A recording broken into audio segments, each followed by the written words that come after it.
ఉదయ్ కిరణ్ ఉవ్వెత్తున ఎగిసిపడ్డ కెరటం. ఇండస్ట్రీలోకి వచ్చిన అనతి కాలంలోనే స్టార్గా ఎదిగాడు. వరుస హిట్లతో తిరుగులేని ఇమేజ్ని సొంతం చేసుకున్నాడు. లవర్ బాయ్గా మెప్పించాడు. ఎంతో మంది అమ్మాయిల డ్రీమ్ బాయ్గా నిలిచాడు. కానీ అంతే వేగంగా డౌన్ అయిపోయాడు. చివరికి అభిమానులను, చిత్ర పరిశ్రమని విషాదంలో ముంచేసి వెళ్లిపోయాడు. ఉదయ్ కిరణ్ కి సంబంధించిన పలు షాకింగ్ విషయాలను బయటపెట్టింది సీరియల్ నటి సుధ. అమ్మ పాత్రలతో మెరుస్తున్నారు ఆమె. ఇప్పుడు అడపాదడపా కనిపిస్తున్నారు. కానీ 10-15 ఏళ్లకు ముందు ప్రతి సినిమాలలో ఆమె ఉండేది. హీరోకి అమ్మగాను, హీరోయిన్కి అమ్మగాను నటించేది. అమ్మ పాత్రలతో బాగా ఫేమస్ అయ్యింది. ఎంతో మంది తారలు ఆమెని నిజంగానే అమ్మ అని పిలుచుకునేంతగా ఆమె పేరు తెచ్చుకున్నారు. అయితే ఉదయ్ కిరణ్ ఓ సందర్భంలో తన మోకాళ్ళ వద్ద కూర్చొని బోరున విలపించాడట. అమ్మ అని పిలవాలని ఉంది అంటూ ఏడ్చేశాడట. ఉదయ్ కిరణ్ చేసుకోవడాన్ని తలుచుకొని కన్నీళ్లు పెట్టిన ఆమె అతని మరణ వార్త విని నమ్మలేకపోయానని తెలిపింది. జీవితంలో చేయడానికి చాలా ఉంది. సినిమాలు పోయినంత మాత్రాన డౌన్ అయిపోవాల్సిన పని లేదు. ఇది కాకపోతే మరో మూవీ ఏదో ఒకటి ఆడుతుంది. అసలు ఇదే కాదంటే వేరే జాబ్ చేసుకోవచ్చు.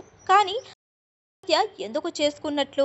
ఆ సమయంలో ఉదయ్ కిరణ్ పై చాలా కోపం వచ్చిందని, కనిపిస్తే కొట్టేయాలనిపించిందని తెలిపింది నటి సుధ. ఓ సందర్భంలో ఉదయ్ కిరణ్ తన వద్ద కన్నీళ్లు పెట్టుకున్నట్లు తెలిపింది. మణికొండ వద్ద ఓ మూవీ షూటింగ్ జరుగుతోంది. తాను, చలపతిరావు సోఫాలో కూర్చొని ఉన్నాం. అప్పటికే పెళ్లి క్యాన్సిల్ అయ్యింది. అమ్మ చనిపోయింది. చాలా బాధలో ఉన్నాడు. తన వద్దకు వచ్చి కింద మోకాళ్ళపై కూర్చొని తనని పట్టుకుని మిమ్మల్ని అమ్మా అని పిలవనా అంటూ బోరున విలపించాడట.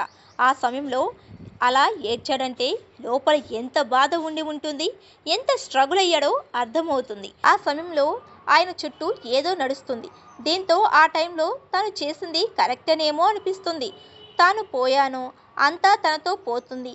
ఎవరికి సమాధానం చెప్పవలసిన పని లేదు కదా అని ఆలోచించి ఉండవచ్చు అని చెప్పింది నటి సుధ. తన బాగా బాధపడింది. తన మనసును కలిచివేసిన మరణం ఉదయ్ కిరణ్ది అని వెల్లడించింది. కొన్నేళ్ల క్రితం ఐ డ్రీమ్కి ఇచ్చిన ఇంటర్వ్యూలో ఆమె ఈ విషయం వెల్లడించింది. ఉదయ్ కిరణ్ చిత్రం సినిమాతో హీరోగా ఎంట్రీ ఇచ్చి నువ్వు నేను మనసంతా నువ్వే, కలుసుకోవాలని, శ్రీరామ్, నీ స్నేహం, నీకు నేను నాకు నువ్వు, అవునన్నా కాదన్నా, గుండె జల్లుమంది వంటి చిత్రాలతో విజయాలు అందుకున్నారు. కానీ తర్వాత విజయాలు దక్కలేదు. చిరంజీవి కూతురుతో పెళ్లి క్యాన్సిల్, లవ్ ఫెయిల్యూర్ ఇలా చాలా జరిగాయి. మ్యారేజ్ అయిన 2 ఏళ్లకి ఆయన చేసుకున్నారు.